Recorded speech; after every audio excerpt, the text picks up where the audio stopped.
Sering-seringlah membacakan buku cerita atau bahkan dengan karangan ibu sendiri.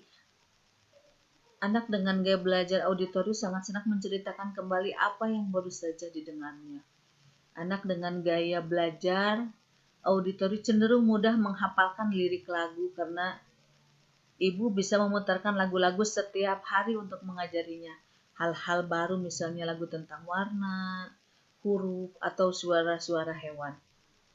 Dengan begitu, diharapkan tiap hari anak belajar, anak auditori akan mendapatkan pelajaran baru lewat lagu-lagu yang didengarnya. Karena anak dengan gaya belajar auditori memerlukan tempat yang tenang supaya dapat fokus belajar ketika ia berhadapan dengan keramaian saat belajar.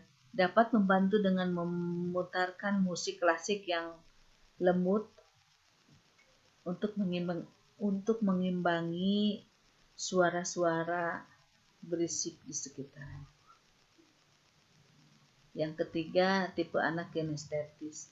Gaya belajar anak kinestetis adalah gaya belajar anak yang melibatkan fisik maupun gerakan tubuh. Anak kinestetik cenderung tidak bisa diam. Ia senang belajar dengan melibatkan fisiknya, menggunakan tubuhnya saat mempelajari tempat-tempat maupun konsep baru. Anak dengan gaya belajar kinestetik biasanya sangat suka pelajarannya atau pelajaran olah tubuh seperti menari, olahraga, drama atau yang sejenisnya. Ciri gaya belajar anak kinestetik yaitu senang bermain peran berdasarkan buku favoritnya atau memainkan kisah dengan gerakan-gerakan. Menikmati bermain di playground, selalu antusias dengan kegiatan-kegiatan yang melibatkan fisik, menyukai olahraga. Kelemahan gaya belajar anak kinestetik adalah sangat suka bergerak, maka ia akan kesulitan jika harus belajar di kelas. Dia tidak akan tahan duduk berlama-lama mendengarkan guru menerangkan di depan kelas. Ia akan bergerak ke sana kemari yang tentu saja akan menyulitkan dirinya berkonsentrasi di kelas. Bagaimana guru atau pihak sekolah mengarahkannya? Saat membacakan kisah kepada si kecil dengan gaya belajar untuk kinestetik, guru sebaiknya mengajaknya berpartisipasi dengan memintanya menirukan gerakan-gerakan seperti dalam kisah yang ibu bacakan. Cara semacam ini akan membantunya lebih memahami dan mengingatkan kisah dari buku favoritnya.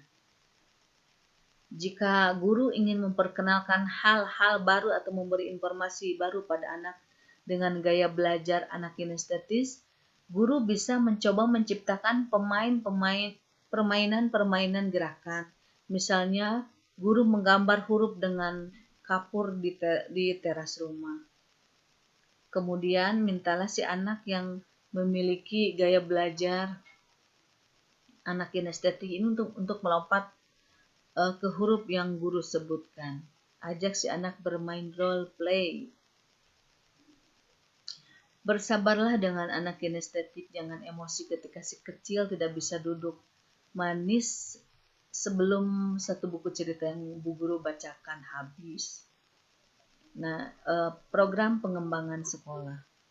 Untuk menyiapkan sistem pendidikan berdasarkan temuan tipe belajar anak visual, auditori, dan kinestetik, ternyata memprasyaratkan konsekuensi logis, yakni harus ditunjang dengan keberadaan sarana dan prasarana yang representatif untuk ketiga kegiatan cara belajar di sekolah. Untuk tipe visual mungkin sarana pembelajaran dilengkapi infocus yang dapat membantu proses pembelajaran. Sedangkan untuk tipe auditori, pihak sekolah mesti menambah media materi pembelajaran yang dapat ditangkap dengan cara mendengarkan, misal bentuk lagu-lagu dan sebagainya. Adapun tipe kinestetik mengharuskan sekolah untuk menyiapkan sarana permainan interaktif, balok huruf, dan halaman luas. Nah, ini langkah-langkah kegiatan. mengadakan persiapan, yaitu pertemuan awal kepala sekolah dengan guru dan staf untuk merundingkan pelaksanaan parenting, menemukan bakat dan kecerdasan yang menonjol pada diri anak. Selanjutnya, menyusun waktu pelaksanaan program kepada sekolah, menyusun waktu dan pelaksanaan program yang didiskusikan dengan guru dan staf. Selanjutnya, mensosialisasikan kegiatan dengan orang tua mengenai akan diselenggarakan kegiatan parenting yang melibatkan psikolog untuk menemukan bakat kecerdasan yang menonjol pada diri anak. Yang poin kedua, pelaksanaan, yaitu mempersiapkan ruang untuk psikolog di sekolah. Pada saat pelaksanaan tentunya kepala sekolah telah menentukan ruang yang akan digunakan oleh psikolog untuk memeriksa anak didik. Dan ruangan tersebut telah dikoordinasikan dengan staf sekolah. Hal ini akan membuat nyaman dan tenang psikolog ketika mempraktekkan keilmuannya di sekolah. Yang selanjutnya, seluruh siswa diwawancara psikolog. Pada tataran ini, psikolog dengan pendekatan ilmiah dan keilmuan dimilikinya mulai memeriksa seluruh siswa sekolah. Selanjutnya yaitu monitoring. Kepala sekolah monitoring kegiatan pelaksanaan pemeriksaan psikolog terhadap anak didik di sekolah, memastikan setiap anak mendapatkan giliran dibantu oleh staf dan guru. Hasil temuan psikolog mengenai tipe anak didik di sekolah didiskusikan dengan guru dan orang tua, menyangkut kelebihan, kekurangan, dan pendekatan, apalagi aplikasi metode pembelajaran di sekolah maupun ketika diaplikasikan oleh orang tua di rumah.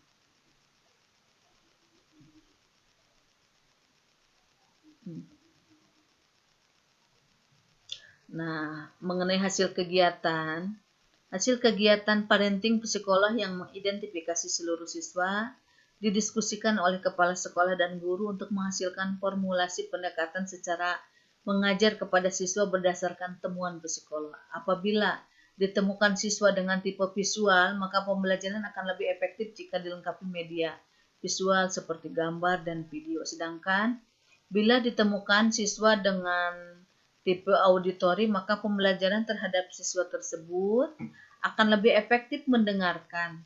Adapun jika ditemukan tipe siswa kinestetik, maka pembelajaran akan lebih efektif dengan memanfaatkan energi gerak si anak, misal menyusun balok huruf dan menyusun nama dan seterusnya. Nah, kegiatan terakhir yaitu mengevaluasi.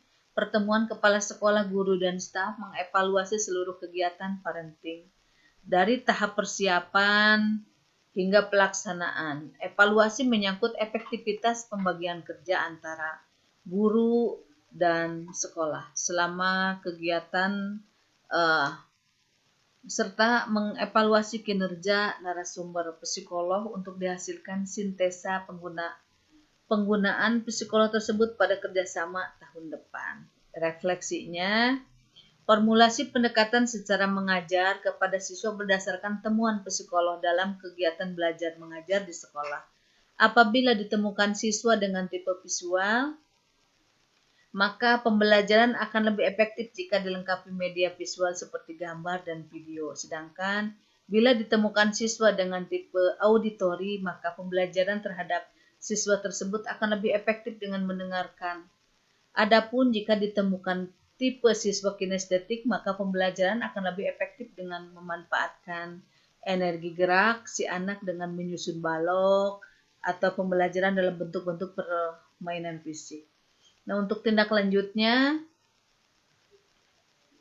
pengimplementasian formulasi dalam kegiatan belajar mengajar yang telah teridentifikasi mengenai pendekatan cara belajar terhadap 3 tipe anak dalam belajar visual, auditori, dan kinestetik yang telah diaplikasikan pada kegiatan refleksi nomor 6. Tugas nomor 6. Sekiranya dipandang berhasil atau sesuai dengan ekspektasi kepala sekolah dan guru, maka akan dilanjutkan dalam setiap kegiatan belajar mengajar di sekolah.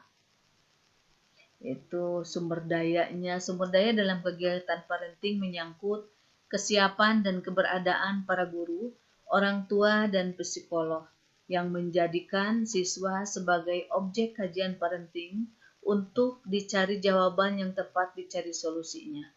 Sumber daya juga menyangkut ketersediaan dana dalam memenuhi tuntutan jasa profesi seorang psikolog. Biasanya, dana tersebut dipenuhi oleh kas sekolah yang dibantu dengan iuran orang tua, dengan kisaran jumlah yang telah disepakati.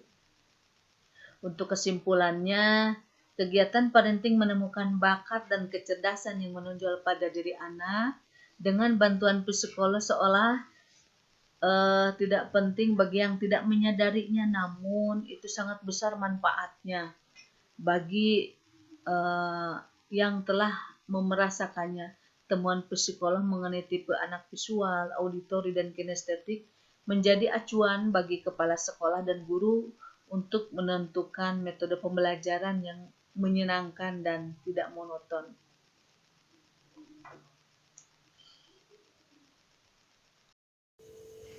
Bismillahirrahmanirrahim. Assalamualaikum warahmatullahi wabarakatuh.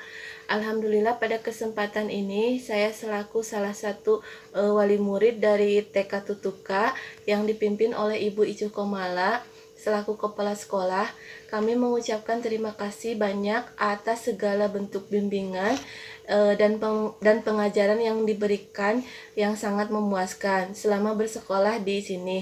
Baik itu dari segi pembelajaran maupun pelayanan lainnya. Terus kami mengucapkan semoga TK Tutuka kedepannya menjadi lebih baik lagi dan sukses selalu. Wassalamualaikum warahmatullahi wabarakatuh. Bismillahirrahmanirrahim. Assalamualaikum warahmatullahi wabarakatuh.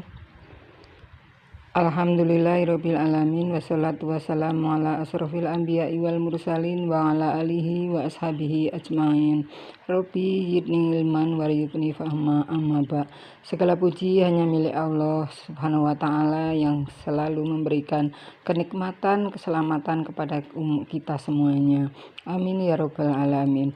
Salawat tak lupa kita limpahkan pada junjungan Nabi kita Muhammad sallallahu alaihi wasallam beserta para keluarganya, para sahabatnya, para pengikutnya hingga akhir zaman. Mudah-mudahan kita selalu nantinya akan diberikan syafaatnya dari beliau. Amin ya rabbal alamin. Yang saya cintai, saya banggakan Ibu Icu Komala selaku Kepala TK Tutuka yang senantiasa memberikan suri teladan kepada anak didik kita.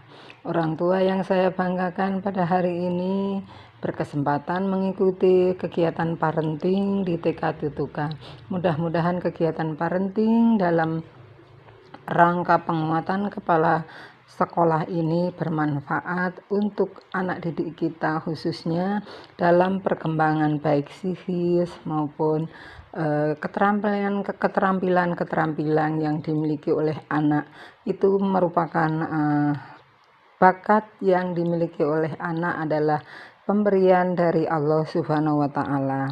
Semoga parenting ini memberikan keleluasaan, memberikan pandangan, memberikan wawasan bagi orang tua khususnya untuk mendidik putra-putrinya di dalam membina rumah tangga di keluarganya masing-masing. Mudah-mudahan selalu dilindungi dari lingkungannya, karena anak dibesarkan oleh lingkungan itu sangat baik dan sangat berpengaruh terhadap tingkah laku anak kita, putra-putri kita dalam berperilaku, kepribadian, akhlaknya, dan sebagainya.